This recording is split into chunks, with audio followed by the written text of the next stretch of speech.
What's up, yo? Welcome to the Young Legends podcast, where we teach you the cheat codes to the game of life.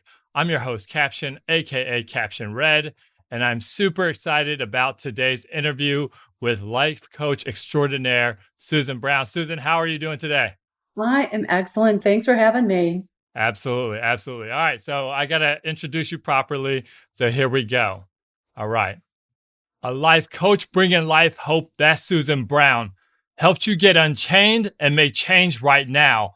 Bad feelings turn to inner healing. That's the work that she's in. And it's the place that she's been. See, she beat cancer and then she beat it again. Her life's message: to take wreckage and progress it to successes. Turn your pain into purpose so that nothing is wasted. It's about transformation and finding your greatness. In pursuit of your desires helps you get a winning mind. And like a good coach, she'll push you to the finish line. So it's time to run your race, but not just to get better, but for you to be your best and triumphant together. Woo! Love that. First rap ever as an introduction. Thank you. Yes. Hopefully it's not the last, but here we are. Okay. All right. Well, I'm super glad to have you on the podcast. You know, I've known you, oh man, it's been upwards of probably 10 years or so. And you were my life coach in the past. I've taken some of your classes. I'm going to start working with you again. So this is, why didn't this happen sooner is what I'm asking myself.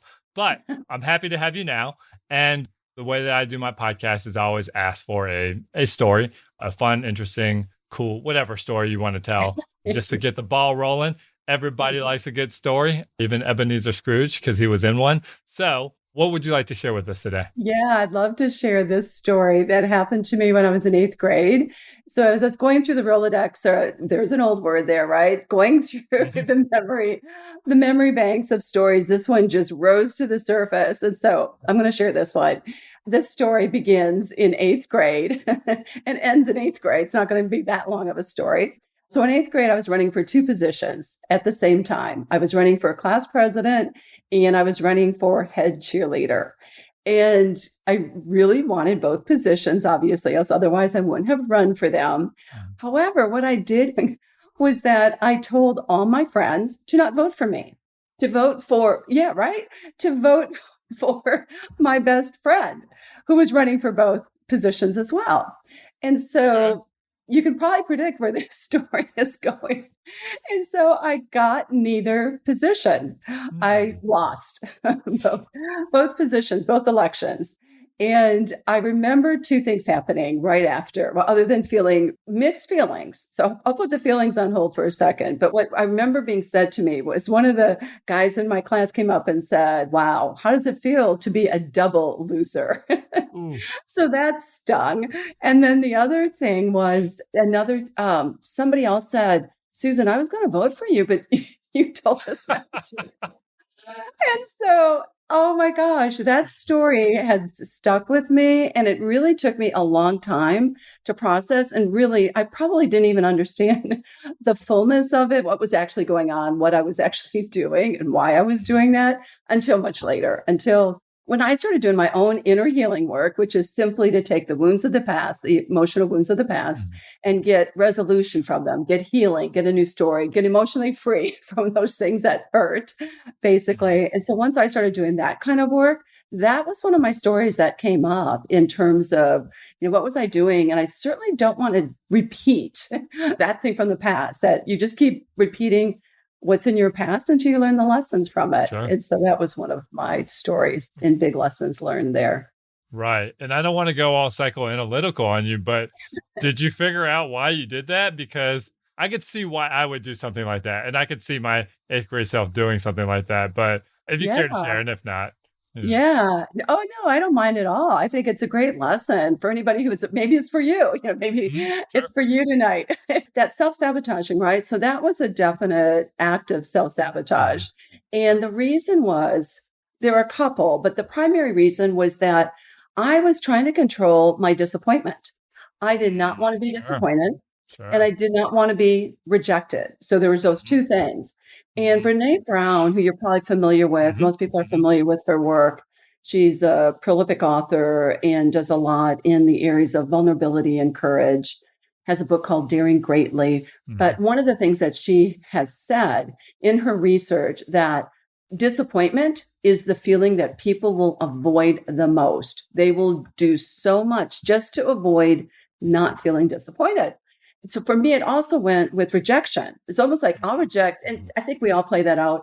I'm going to reject me first. It's almost like Mhm. breaking up Mhm. with someone. I'm going to break up with you first before, the sting of rejection isn't as strong or whatever.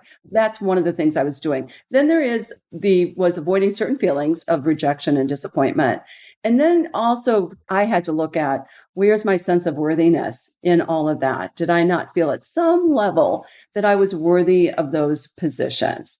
And so that's some of the inner work that I've done around that experience. Yeah, Yeah. yeah, yeah, yeah. And I absolutely understand where you're coming from or where you were coming from because, it's just one of those things that if you lose, but you gave up anyways, then you didn't really lose, right? And so it's like, You hey, got to talk yourself into that, right? When your true heart's desire is, looking at what was my true heart's desire? Why did I even want those positions?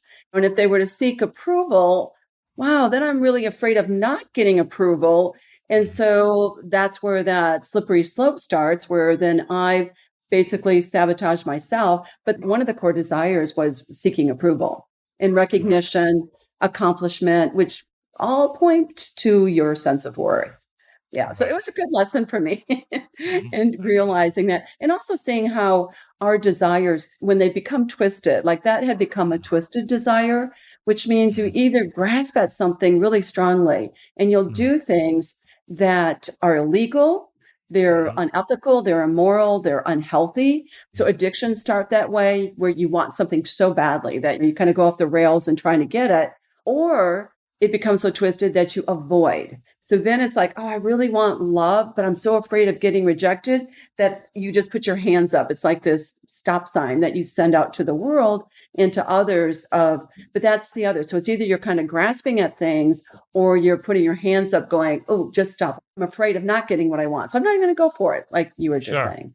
Absolutely. And I want to Mhm. revisit this topic in a little bit. I think to some degree, a kind of a universal thing of being afraid of getting rejection and risking. Yeah. But thanks for sharing that. So it is currently early January. It's 2022, which I have to remember that every time I write the date. And I don't know if everybody is going out with all the gusto that we usually do during the new year. I've actually been trying really hard to not pay attention to social media because that is one of my things, one of my issues. But you know what it is: new year, new me. Let's hit the gym. Let's eat right. Let's read. Let's go to bed early. Let's do things right. And people expect a new reality. But the reality is, oftentimes, new year, old habits, old mindsets, old issues. So this is something I think about a lot. And I was just curious if you would shine some light on how can someone create lasting change that actually lasts past February or even late January? Yeah, that's a great question. Yeah, well, let's start by talking about the energy of a new year, of what that really is all about. And because you want to tap into that, it's important to understand what's going on, what's driving us. Again, what I was just talking about with my story, those motivators, those key motivators, your core desires and your core fears are going to motivate you throughout your life. Not just motivate you, it's will affect every decision you make, basically. So that's the Mhm. kind of motivation that I'm talking about. And so the new year is fresh start, like you said, clean slate. It's like you turn the page on that calendar year, and it's that new season. Forget the old and move into the new. There is something so alluring about that because it's like our brain loves new. First of all, we're hardwired to like new. We're hardwired to love novelty.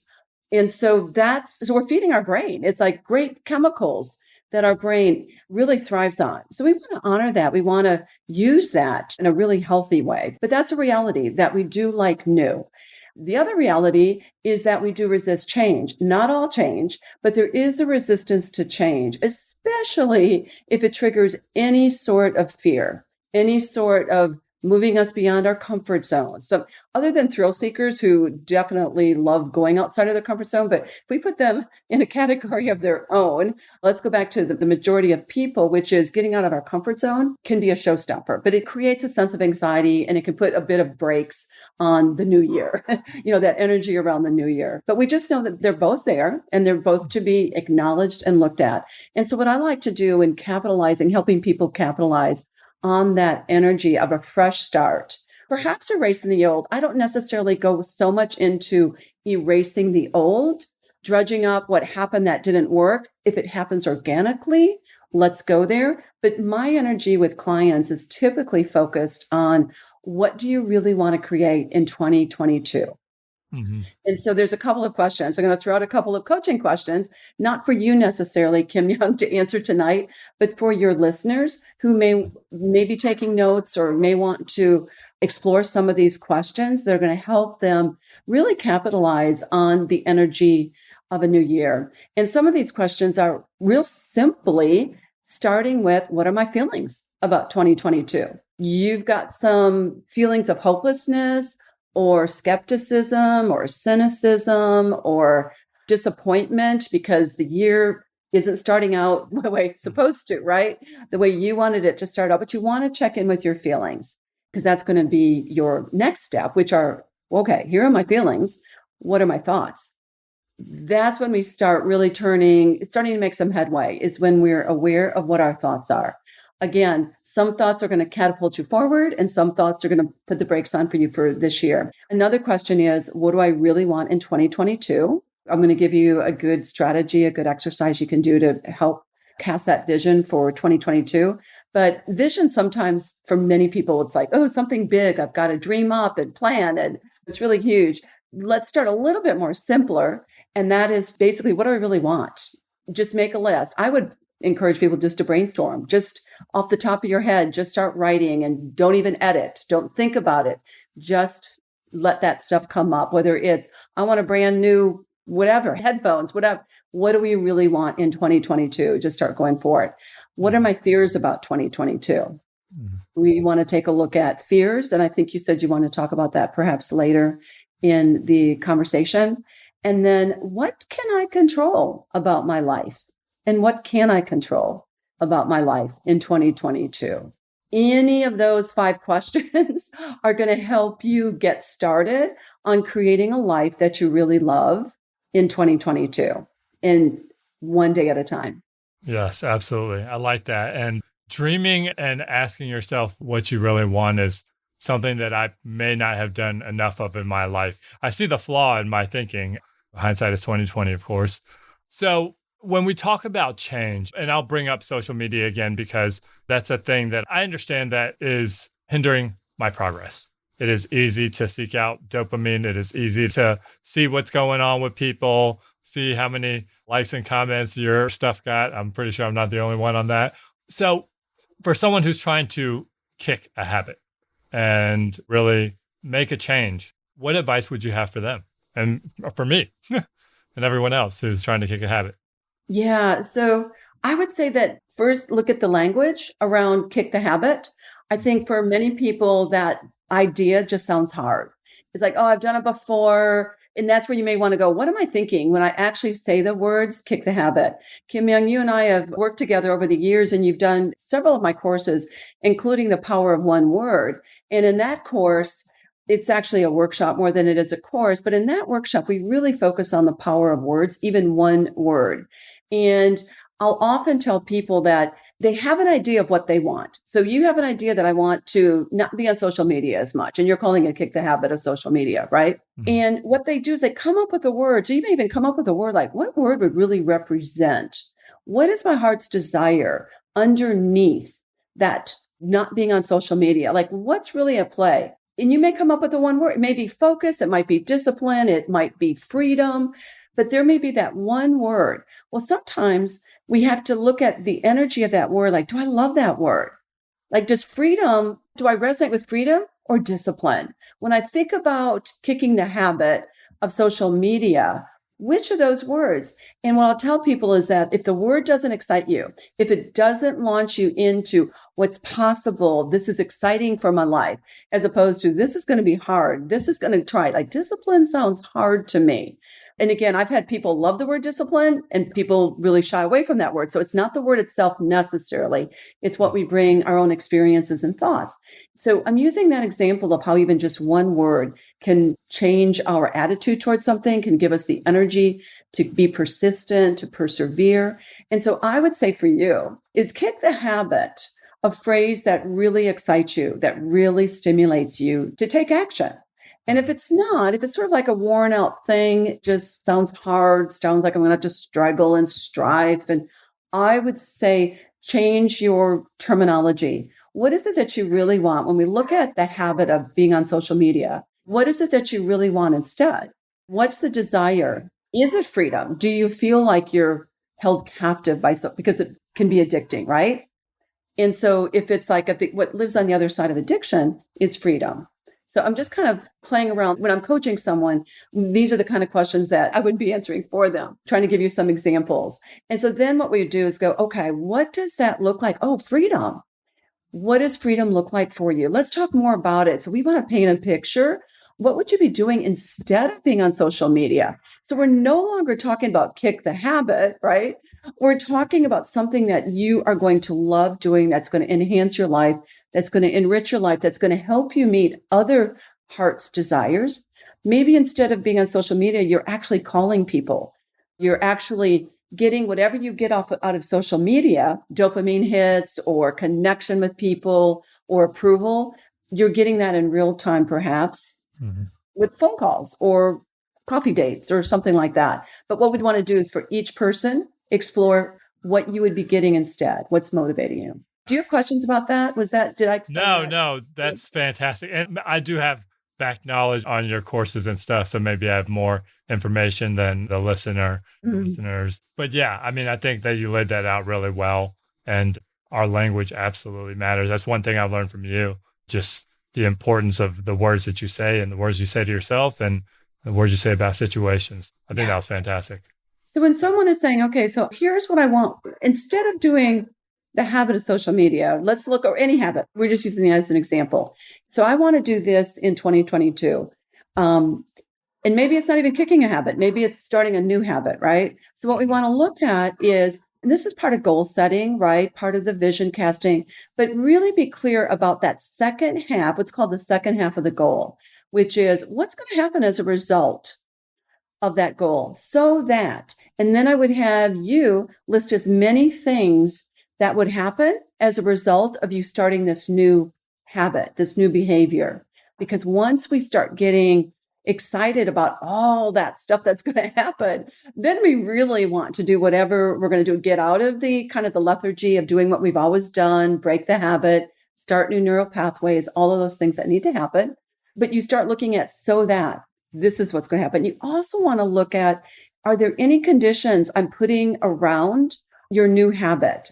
I want to go to the gym 3 days a week, but I don't want to do it between 6 and 7 a.m. Oh, well, there's a condition. We put conditions around our goals. We don't always say them out loud, but we think them. They're there. And so we want to make sure that that we know if we're putting any conditions on our goals that are going to prevent us. Like, I want to be a millionaire in 2022, but I don't want to work 80 hours a week, or I don't want to work 60 hours a week. Well, then we start looking at the intensity of that goal and what we're doing to diminish it, to diminish its power. So there's always a second half of our goals. It's usually the unspoken, usually lies in our unconscious that we want to take a look at. The other thing that we want to take a look at is, what assumptions are we making? I want to be successful, but I'm assuming that if I'm successful, and I think you and I have actually talked about this as a potential goal, but I want to be successful, but I'm afraid of getting swayed or affected by the trappings of success. I'll become this monster, whatever. It's just like, Yeah, I'm afraid it's going to affect me negatively. Well, sure. there's that assumption. We make these assumptions because of what other people have done, what's happened to them, but we don't test the true accuracy of those assumptions against some other things. So we want to look at the conditions we're laying on our goals, as well as any assumptions we're making about what it may cost us or how it may affect us.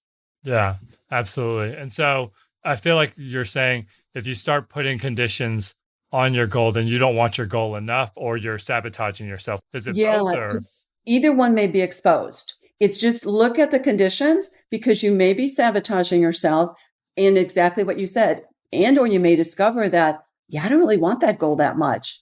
Mhm. It's going to require this of me. And at least now you're having this honest conversation with yourself. And that's what it's about. It's not about beating yourself up. It's not about any of that, criticizing yourself. It's really having this really honest conversation and letting your unconscious come up. Like, let me dive a little deeper of what I think might happen. That's just, again, it's that second half of the goal, which is assumptions I'm making about what it would take to execute this goal, to achieve this goal or dream, whatever. And are there any conditions around it? Okay. Yeah. It's kind of like a clause. I want this, but the clause, but not under these conditions. Got it. Very good. So, as it's early January and we're talking about goals and kicking off the year versus kicking a habit, what have you personally done to kick off 2022? Just knowing everything you know about life coaching and life success, you probably have better practices than the average person. Well, thank you. I have done some things. Yes, I've definitely done some things this year. One is, and I've been doing this for the last 10 years, and it is to get my one word. It is one word focus for the year. And I've learned that the power of one word is so great. There's so many different ways that it manifests itself in your life. I wrote a book called The 7 Powers of One Word, Transforming Adversity into Destiny, where I highlighted how the 7 powers of one word since then. That was in 2014. I believe that book came out then, maybe a little bit later. But at any rate, there's more powers than even the 7 powers. So what I did was I tapped into the powers of one word for myself. My word for this year is commit. Mm-hmm. And it came from my heart's desire to steward my time, my resources, all my resources, which include my time, my energy, my gifts, millions of paint tubes, tubes of paint in my basement, resources that I have, canvases that are going unused. And so what I wanted to do was rather than chase after a lot of shiny things, I really wanted to be very intentional about prioritizing what's important for me and what's going to make my heart come alive this year. What's going to make my heart sing? Someone once said, I want to make sure I get it right. It's that about goals. And he said, the only real purpose of a goal is to inspire you to fall more deeply in love with your life. The only real purpose of a goal is to inspire you to fall more deeply in love with your life. That's a guiding principle for me. What do I want to do that's going to help me fall more deeply in love with regardless of what's going on in the world around me, because I can't control a lot of that, Right. but what I can control within me. And so I chose commit. That's the word that's going to be my ticket, my power source. I'm going to plug that word in wherever I can to commit to things in my life that are bringing me the goals I want, the things that I want in my life. So that was one thing that I did. The other thing that I did this year, and I did it for the first time last year, I love it so much that I repeated it. And that is, I wrote a letter to myself on January 1, and I dated it actually January 1 the next year. So 2023. So you may have done something like this, or maybe you do this with students, but I wrote it a letter of gratitude. And for me, it was a Dear God letter. Just, I am grateful. You can do it to yourself if that's not your leaning. Writing a letter of gratitude for what has transpired over the year.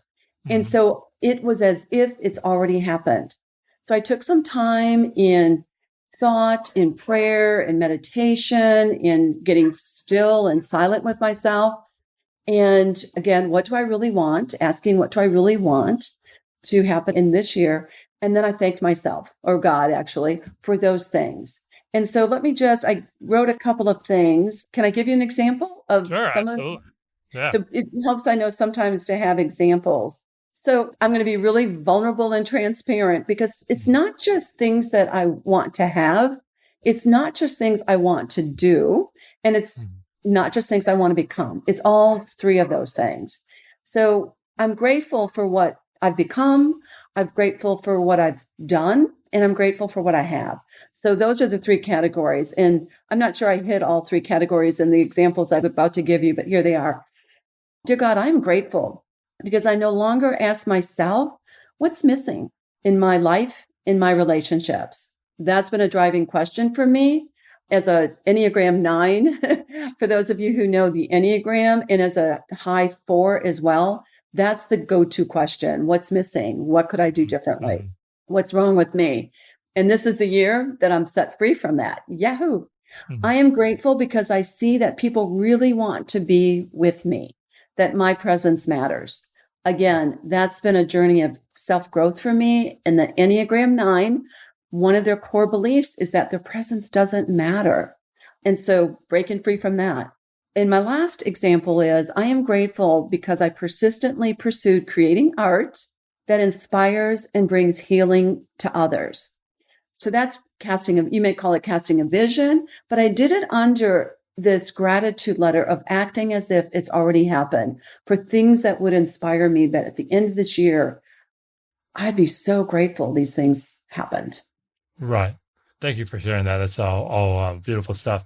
Was that your letter from last year, or is that your letter this year? This year, That was your letter this year. this year. As far as your letter last year, I'm not going to ask you to share it unless you really want to. But how did that help you from last year? Yeah, Because great you did it question. once already, so apparently it did some sort of magic, right? Yeah, yeah, that's right. Yeah, so what it did, a couple of things. One is that, first of all, everything that I put down that I was grateful for didn't happen.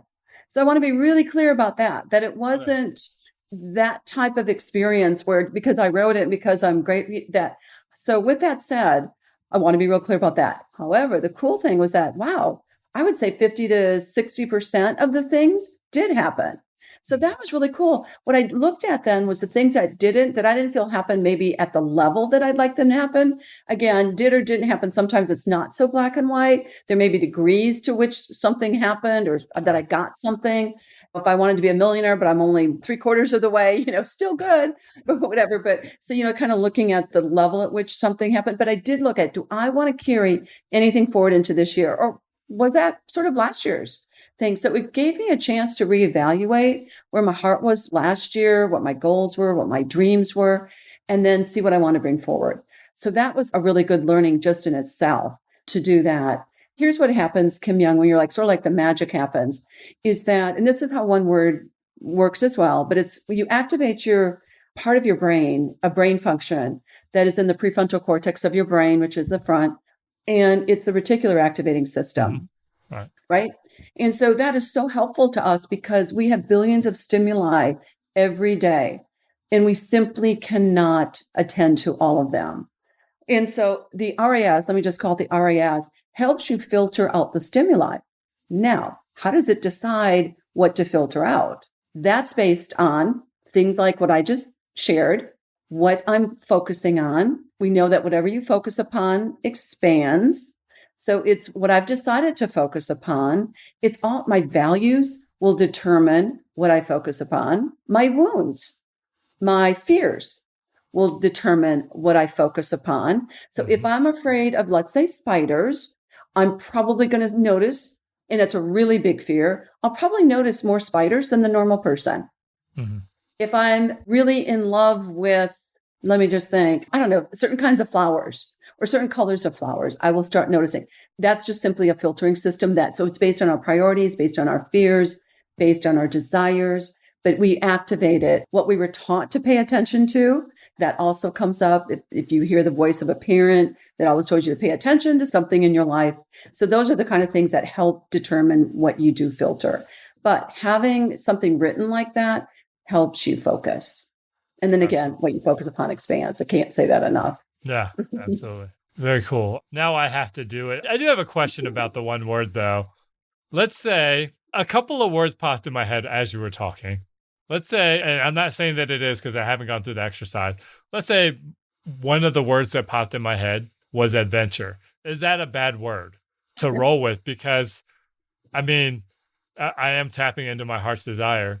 But as that popped in my head, I also saw it going very sideways and me hanging off a cliff with a branch in my hand. So, is there a such thing as a word that is like, yeah, you think that's what you want, but that's only Yeah. going to lead to problems? Yeah. Yeah. So I think that's hilarious. Your example of you're going from to adventure to you're hanging off a cliff, or hanging onto a branch, whatever, about to. So we're going to go back not to your fear, but the fear is real. So we don't want to ignore it. I'm just not going to start there with you. So what we want to do is go, because this is what I do in the workshops as well for people, is that we want to see so adventure is meeting one of your core heart's desires. I make this list of 16 that I've culled from different sources, from people who do this work, and they call it from sources. But some of these 16 desires are things. So joy is one of them, and adventure would fit. So I would say, so what of these desires? Freedom, justice, challenge, significance, joy, peace. I'm trying to think if I've repeated any, but belonging is a huge desire. We're really wired to want belonging, but we're actually wired for all of these desires. But some of us, based on our life's experiences and our personality structure, want some desires more than others, especially if we already have some of our desires met. If we're walking in complete freedom, freedom may not be our desire. If we're already experiencing a lot of joy, joy may not be top of mind. However, this is where we do want to go at sort of what is missing in my life, or what do I want more of? I have joy, but I definitely could use more joy. So what I do is I have people, once words start percolating and start kind of rising to the surface, we then go, what heart's desires would be filled? Because Kim Young, what I do know is that your heart's desires, like everybody else's, are going to affect the decisions you make in life. Absolutely. Because we know that, right? We want to honor that. We want to align with those. We want to use those to help us make decisions. So what I would ask you is, of those heart's desires, and people have a list to look at, which of these heart's desires? I had to do the same thing for myself with commit. What heart's desires is this word commit actually aligning with? Do I think is going to provide for me? What heart's desires will it fulfill? So for you, what I would do is so what's adventure? Why do you really want adventure? And because that's what's driving you. Now, can you answer that really quickly? Because we can go a little bit further on it. Ooh, well, I feel like the pandemic has curved my life very much so. If I'm going to be really honest, I definitely have had a higher fear of catching COVID than the average person. It has caused some mental stress in my mind. And so, because of that, I'm doing a lot less stuff than I used to. Life is, like many people, very doldrum. And I honestly just want my old life back, which I think is all of us, right? So that is, I would say, the primary reason why. And I'm still doing the best with what I got and everything, but it definitely has changed things. Okay. So if we were doing this in the workshop or coaching or diving, we would go a little bit deeper in terms of solidifying what you really want. Without addressing your fears right now, let's just go with the adventure. So if it's fun, it sounds like freedom. It sounds like maybe a little security. I want my old life back. So the security in what I used to do. So, which is interesting because adventure, just to your point earlier, sounds like not security. But in actuality, because you're like, oh, I'm going to fall off a cliff and hang on, like this adventure. But when in actuality is part of what I'm hearing is that it's actually giving you somewhat of the security of a life, of different aspects of a life that you had last year or the year before. So that's where the fun comes in, is that we go, okay, I'm going after adventure. I don't know what it's going to look like. And this is where I love one word. We don't have to sit down and try to figure out how adventure is going to play out in our lives. We put it in our head, we put it in our brain, the reticular activating system, and then you'll start seeing how things come up. In fact, I'm going to give you right now, I don't know if adventure is your word, but I'm going to give you a quote that I think is perfect for you. And this quote is, somewhere, something incredible is waiting to be known, by Blaise Pascal, a French philosopher. Somewhere, something incredible is waiting to be known. To me, that speaks adventure, whether it's adventure of the mind, adventure of the body, adventure of location, whatever, of experiences. It's tapping into adventure, is tapping into this unlimited possibility. Adventures are sort of like where you don't know actually what's going to happen. Sure.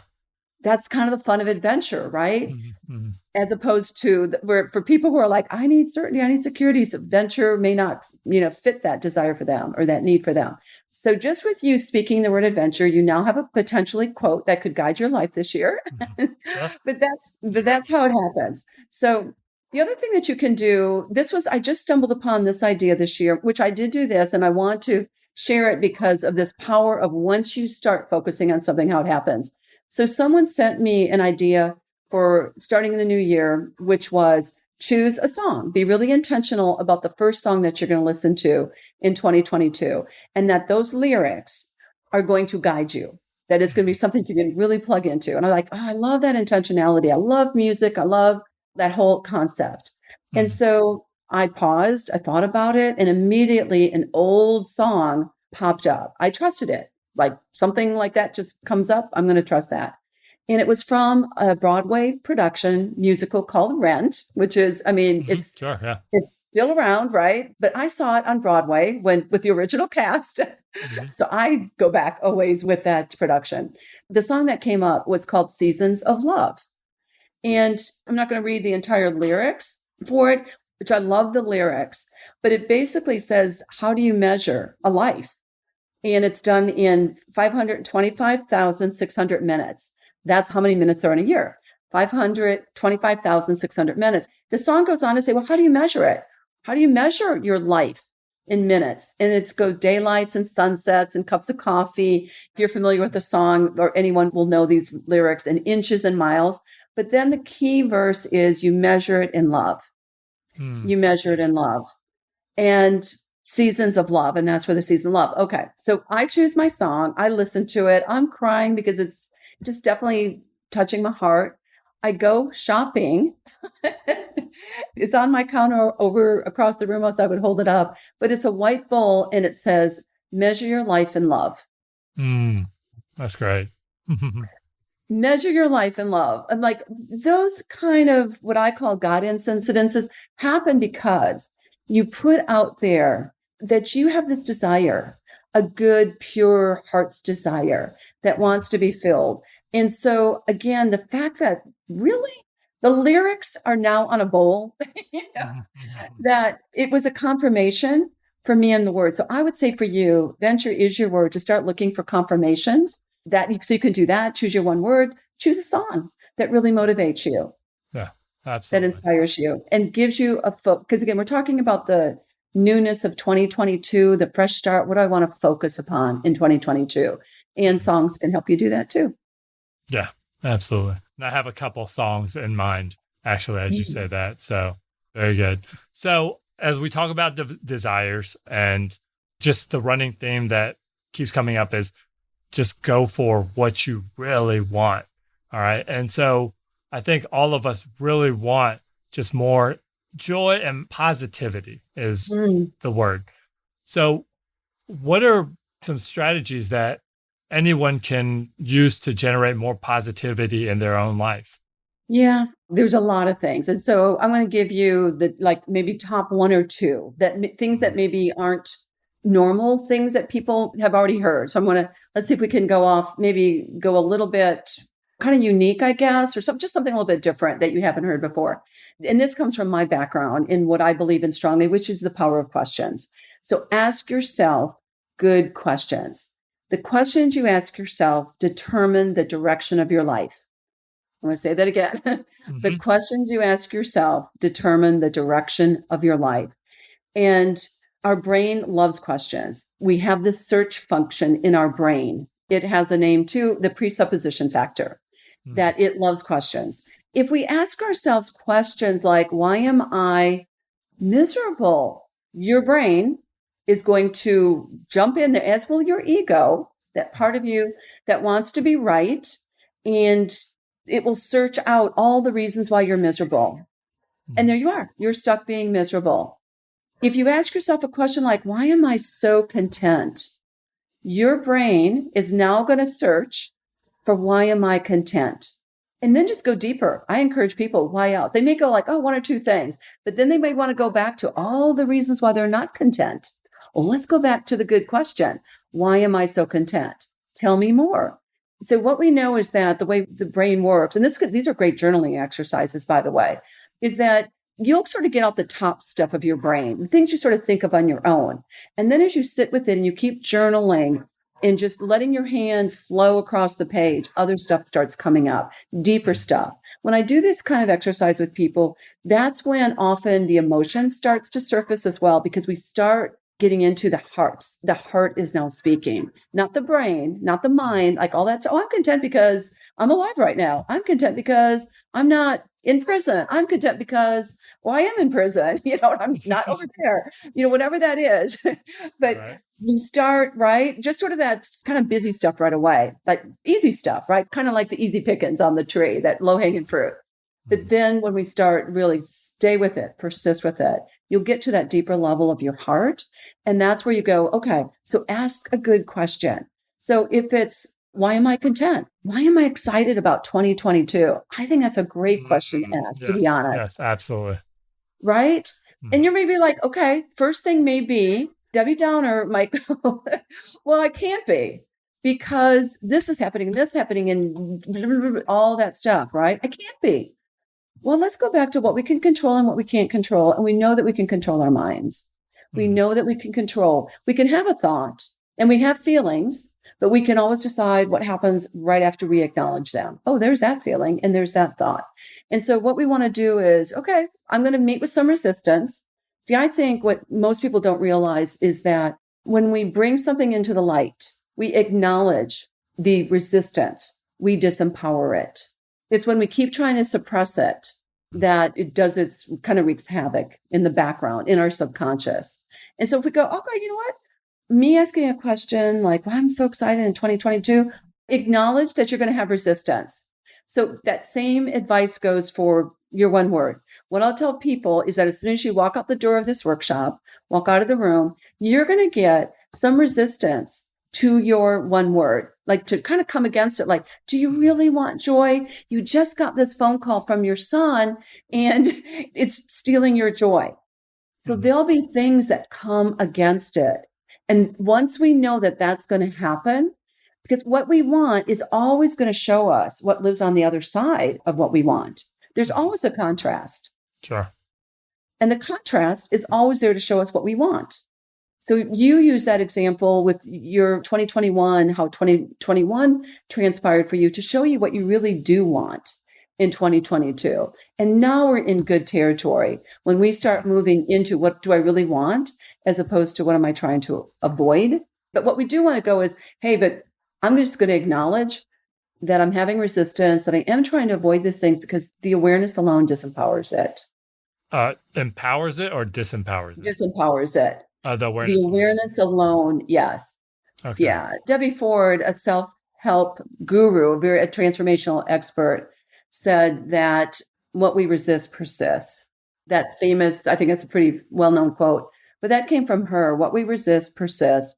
And she described it as whenever we're trying to suppress something, it's like trying to hold a beach ball underwater, and eventually it comes to the surface. And we waste all this energy, and usually it can explode as it comes to the surface, but it will come to the surface. So why not just go ahead and go, what am I resisting about this? Okay. Yeah, again, it will help disapart. So asking really good questions. What do I really want? Let me see if I've got a few others handy.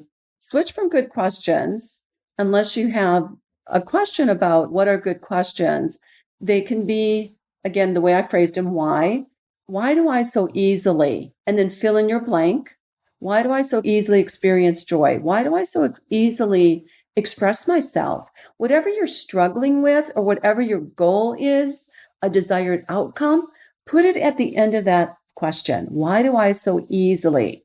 We are programming our brains for ease when we use the word easily, as opposed to striving and struggle. So you're setting your brain up for success. Right. So it sounds like all of the questions they just have to be positive questions, because that's the only way that you're going to get the positive train going. Sorry. Yeah. If a question does not inspire you to take hope-filled action, it's a bad question. Okay. Got it. Yeah. So is this inspiring me to take hope-filled action? Right. Yeah. Then you have a good question. Yeah. Yeah, absolutely. Fantastic. Yeah. All Yeah. right. So, with that being said, you talked about struggle and things that people are resisting.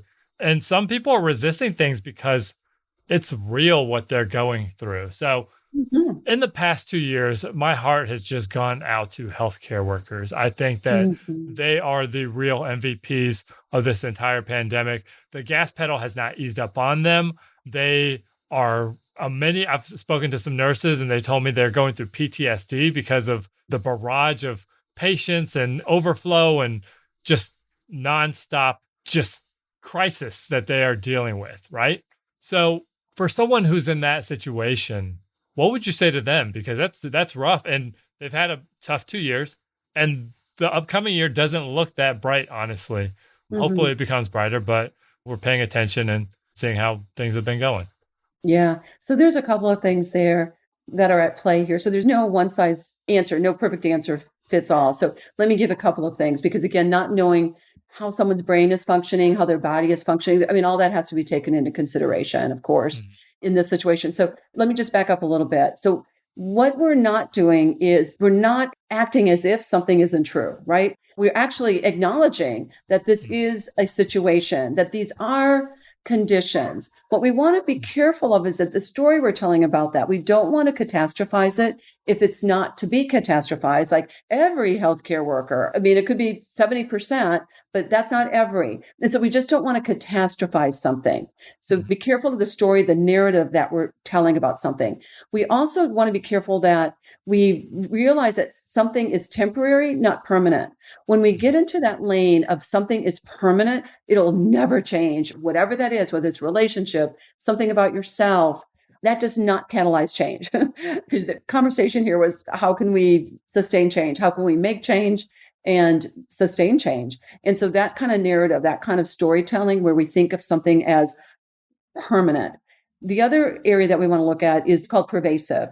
Is this everywhere? Is this happening everywhere? So again, those are the types of things that are going to limit our ability to actually do good and to feel good about what's happening and to get in that place where we actually can do things that are helpful. So we want to look at our narrative around what we're saying. The healthcare workers who are in that situation, they want to look at their narrative and see what they can control and what they can't control. So we want to be really clear on what we can control. We can control our thoughts around a situation. It's what we're thinking about. For you, Kim Young, what first came to mind was that because you are feeling this so intensely, because you're aligning your empathy, your compassion is really being drawn to what's going on, their state of mind and state of health is to look at it, a reframe for you is to look at something as an opportunity, a challenge, and not a problem, not a disastrous problem, not an unsolvable problem, but it's really to look at it as what is this? What opportunity is this giving me right now? You'll feel the shift in your own body, your own level of hope, expectation, rather than dwelling on all in gathering statistics and kind of supporting the story of the dire need or whatever, is to go, what does this give me an opportunity? Is this an invitation for me to do things differently, to think things differently in my own head, as well as to do things differently for other people? So I would say, look at it as an opportunity. Healthcare workers, anybody who's suffering, it's one of my passions to help people turn pain into purpose. Mhm. The volunteer work I do is aimed there, the coaching and the courses that I teach. Triumphant Heart, one of the weeks we focus on how to turn pain into purpose.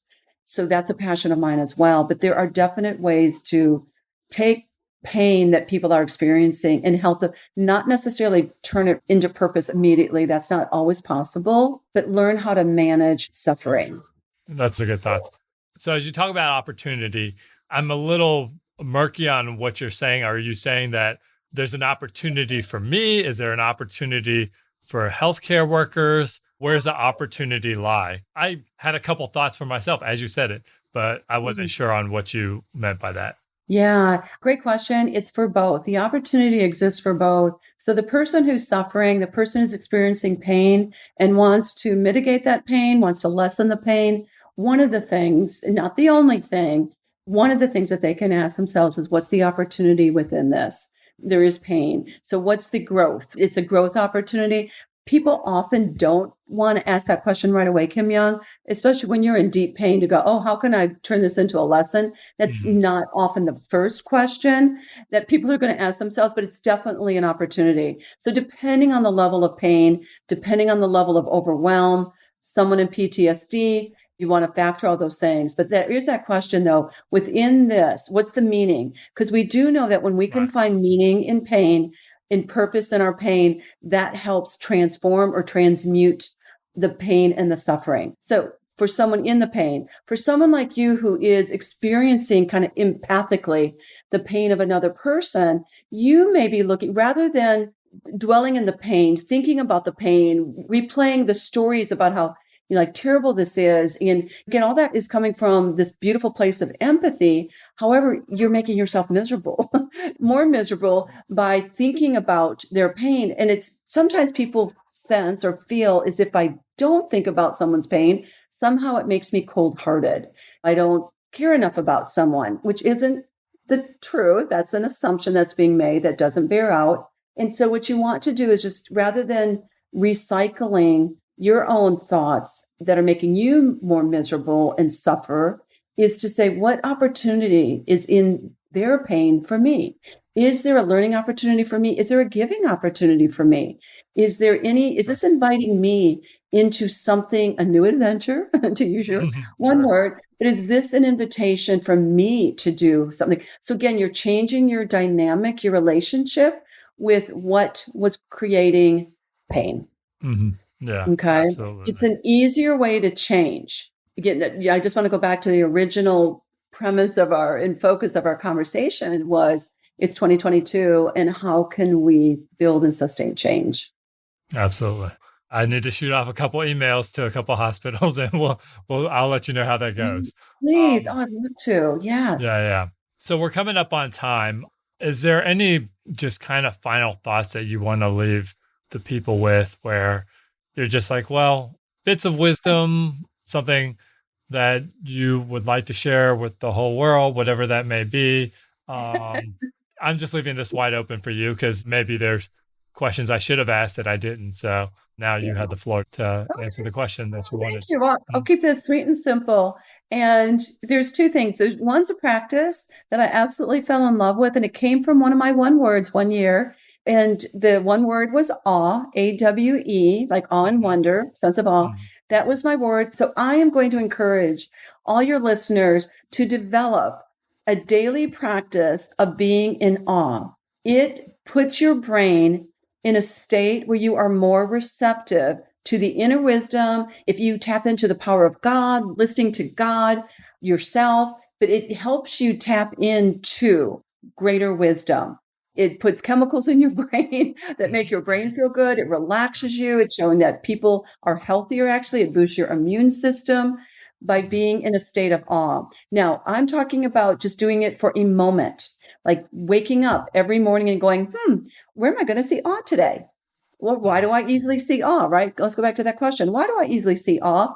It's all you have to do. Program it, it's in there, and then start looking. And you will, by the end of the year, you will be delighted at how it really impacted your ability to see good things in the world, to mhm, see good things within yourself. And again, it mhm, changes the way you think. mhm, So it's not just momentary hits like a video game. Oh, I'm going to have this momentary hit. You feel mhm, good about it. No, it's long lasting. So mhm, you're actually rewiring some of the chemicals. You're doing things with chemicals in your mhm, body as well as your neural pathways. So practice awe. So it can be little things, just the littlest things. You don't have to go on a big trip to find, you don't mhm. have to go to the Grand Canyon. Right. You can find something, yeah, just around you. So Yeah. that's one practice awe. That's one of my practices for this year as well. And then I would say a great coaching question. We'll end with a coaching question because had asked about fear. How would my life be different if I wasn't afraid? How would Ooh, my life be different if I wow. wasn't afraid? Okay. What would I do if I wasn't afraid? And then, as I mentioned earlier, make a list. and then go back later and edit it. Go, oh, that's not really important to me, but just brainstorm, have fun with it, be childlike again. What would I do if I wasn't afraid? And then fear is another topic for another day. But what we want to do is start the process of imagining, of entering that realm of unlimited possibilities, which is what 2022 offers us. It offers us unlimited possibilities. We just don't know. That's the cool thing about it. We're not God. We can't project. We don't know what's going to happen, but we limit ourselves if we don't even allow ourselves to think that life is unlimited. So take off limitations for you for this year and just go into what would I do if I wasn't afraid? Okay. Those are great, great thoughts. Fantastic. Thank you so much for your time. Before we end, I do this thing called freestyle rapping. On that positive note, I think I'm going to kick a little freestyle. So here we go. All right. Yo, tell you what's popping, words that I'm dropping. That's what I say. I want to see all often. Basically, what I'm saying is I need to open my eyes to the things that are around up in this town. And that's what is found when I'm just looking.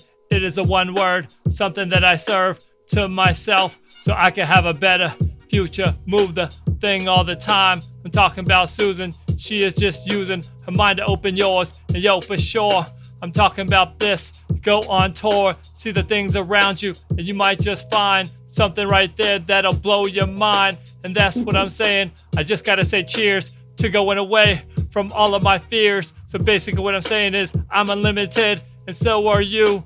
And that is just true. We're talking about things that we need to see up in 2022. That is just how we're gonna make it happen. Come through when I'm rapping about the good things. I gotta open myself to and not self-sabotage. And that's what I say. You gotta live large. You gotta keep going up in your desires. And that's how you come and get inspired. Ask yourself questions that you need to answer that are just positive. That's how you gotta live. That's what I'm saying. For my people now, you need a coach so you could be dope. Help you understand the questions you need to ask. And that's what I'm saying. She gave you a task. She gave you a few so you could come through and have a good time. And that is just what we are just doing. Yo, I just mentioned adventure because that might be my word. It might not. I come through. I'm white hot coming on the microphone. Yo, I never stop. And I got to keep going and showing you the way. And I just learn from people right here. And that's what I'm saying. Just be the man. Understand right here. The Enneagram will help you understand yourself right now. And that's what I say when I put the mic down. I spit off the top, freestyle flowing, coming right now to keep your mind open. Spit off the top, and that's how I go. And that's what I said with a Susan flow.